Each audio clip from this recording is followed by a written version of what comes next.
Hey guys, Adam from Equipped Indoor. So I've got a message from some of you guys that have been reviewing a lot of expensive gear, and to give everybody's wallet a break, I found a great survival knife that's been out for a few months now for under the $60 mark. So pretty good stuff. The retail is 80 bucks. You guys know how the knife industry is with prices and everything, but this is the SelKirk from Buck Knives.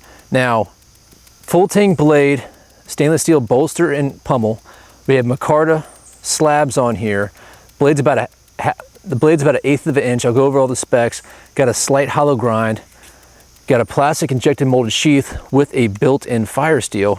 And also, there's some cool things about the fire steel I'll show you here and the design of the knife. But I really think that Buck has knocked it out of the park. I think this is a great entry-level survival knife for somebody who wants to spend around the $60 mark. I've actually seen it as low as 53 bucks on some websites. Again, MSRP being 80, it's gonna vary where you go. But to find something from to find a blade for under the $60 mark that has everything this has is pretty great. So guys, we're gonna take some time, test this guy out, and show you what we think. We'll be right back. All right guys, Buck is marking this as a multifunctional survival knife. So the steel we have is a 420 high carbon HC. So that's kind of a standard steel for some of the stuff that they produce or import out of the country. This of course is made in China. But we do have Micarta slabs on a knife this cost, and Micarta is pretty expensive, so I am kind of shocked at the price point regards to the quality materials that we're getting with this. You guys can see the full tang design, and I can't tell, and maybe in a future video I'll take this thing apart, but I can't tell if this is one piece machine this way. It looks as though it is, so this is all one piece of steel. The only hint to that is I can see a little cut mark that goes down a hair. I'm talking about like a millimeter. Down that way, which leads me to believe that this was cut from a solid piece somehow, some way after it was treated and tempered and all that other good stuff. Now the blade is a full grind, but it has a slight hollow to it. As you guys can see in that reflection, you guys can see how it's torqued out. It is 1/8 inch and tapers down. Pretty decent edge on it. Of course, it is a drop point design. The blade is 4 5/8 inches. The weight is about 7.6 ounces, so it's on the lighter side. And the sheath system, it is an injected plastic. Now, one cool thing I like about the sheath system, they do give you some varieties if you want to do a vertical carry, horizontal, or possibly even a cross draw. The other cool thing is they did add this fire steel in here, which is unique. Not only does it have a whistle, but you guys can see that locking feature right there. So not only can you put this in here and lock it this way, this cord will go over the back side of the whistle and secure around there as well. So even if you unlock it, it'll be a little bit harder to get it out there. The other cool design is that since the spine of the knife wasn't sharpened, and Buck didn't want you to have an edge toward yourself when you're striking the fire steel, this area right here, which at first I thought was a little large for a choil, actually is designed to grab onto your fire steel. All right guys, so let's talk about the 420 HC. Now this is Buck's standard steel material. They use it on a lot of their imports, like I said before. They have an exclusive heat treat process, and they state that it's a great combination of toughness, corrosion resistance, and wear resistance. So the Rockwell hardness is coming in at a 58, but we're going to test out that edge here in a second and see how well it does over some short time use. Throw some batoning at it as well and see what the wear and tear on this would be.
All right, guys, we're back, and the preliminary tests on the SelKirk are pretty positive. I did notice a slight bit of shifting in the Micarta, a little bit from the batoning. Probably got to go in here and tighten up these hex nuts again. Nothing that's too, too crazy, but probably when striking close to here to kind of level this out, push that Micarta back there a little bit. And so we'll let you guys know here when we continue our further testing. But thus far, everything seems to be squared away in regards to quality-wise. I see no bend in the blades after torquing a little bit on some really old, freaking petrified cherry. The edge retention looks pretty good. There's no visible markings or issues in the blade. As you guys can see, got pretty dirty with our preliminary testing, and everything else was okay.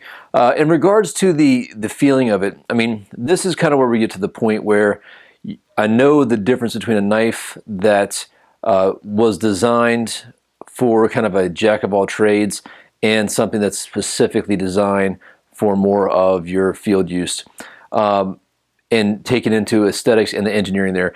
The blade, while it feels somewhat comfortable in the hand, and I didn't really have any hot spots or anything, the angle of how far away the blade is to kind of where your leverage is, it's not really as conducive as I would like with some field knives. So you're all the way out here before you reach a cutting area. You guys can see the distance. I really like the ability to get my hand kind of right up there so I get the most leverage. And the way the grind is on this blade, it's really back here.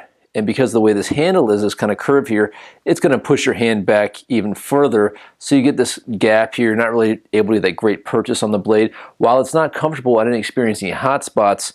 It's just something that doesn't fit as well as some other knives that I've gone out there and used. Well, but again, that might be a criticism that is specifically to the way I use a knife and the way it fits my hand, and it might vary for people out there. But in regards to being able to hold it other ways, again, the jimping, you know how I feel about jimping. It doesn't really need to go there. If you're going to put it anywhere, put it up here, so when you're indexing the blade, you have a little bit more texture up there with your index finger if you're doing any slicing. Now, in regards to indexing, that actually high blade there actually kind of helps out, and the curvature fits your hand really well. So there's not many complaints there.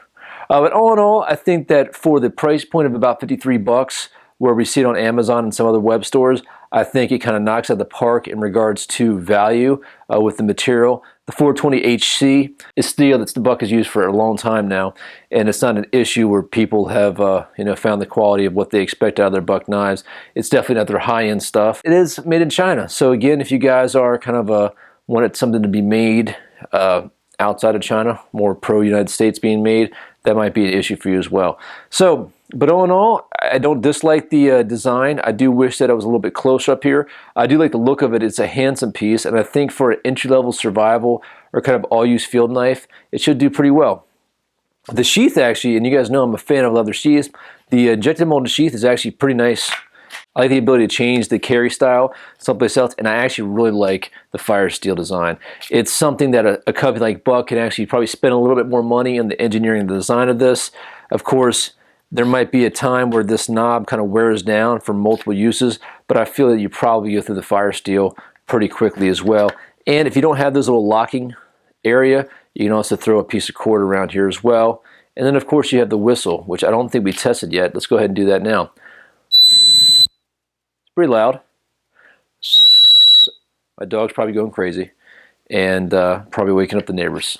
But that's all in all. So I think that this is a great blade, again, for something that's under 60 bucks that you guys want to entry level in on for a field knife. For something a little bit more thinner, a little more agile, it's pretty interesting. I do want to go out and test this pommel out a little bit more and take this on a couple more tests, throw in some other people's hands and see what they say. I'm really interested in what Robbie has to say about this because he's the one that pointed me towards this knife a while back and I finally got my hands on one. I think again, Sean from Edgework, he actually gave me this knife as a gift. It was something that he actually pulled aside for me a while back and then finally didn't see me. He's like, yeah, just take this, man. Do a video on it or something. I've had this in my shop for you for a while. So Sean, thanks very much. Guys, check him out at Edgeworks, Edgeworks Online.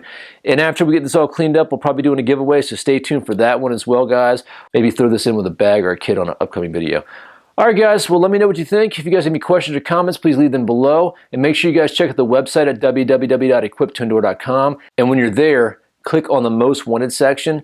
The tabs there on the right of any of the main pages, it'll take you to the website of our Most Wanted. Check out the gear they have to offer. Give it a thumbs up or thumbs down. That helps us choose the next piece of gear to do a test evaluation and ultimately a giveaway. Steer us in the direction of the gear that you guys want to see. We'll take that information, go to the manufacturers or the store owners, get a piece of that equipment, do our T&E, and then give away. And then for your time, guys, E2E is also going to pay you 10 cents every time you give us your vote. So your vote does matter. Vote now, vote today, and vote as many times as you can.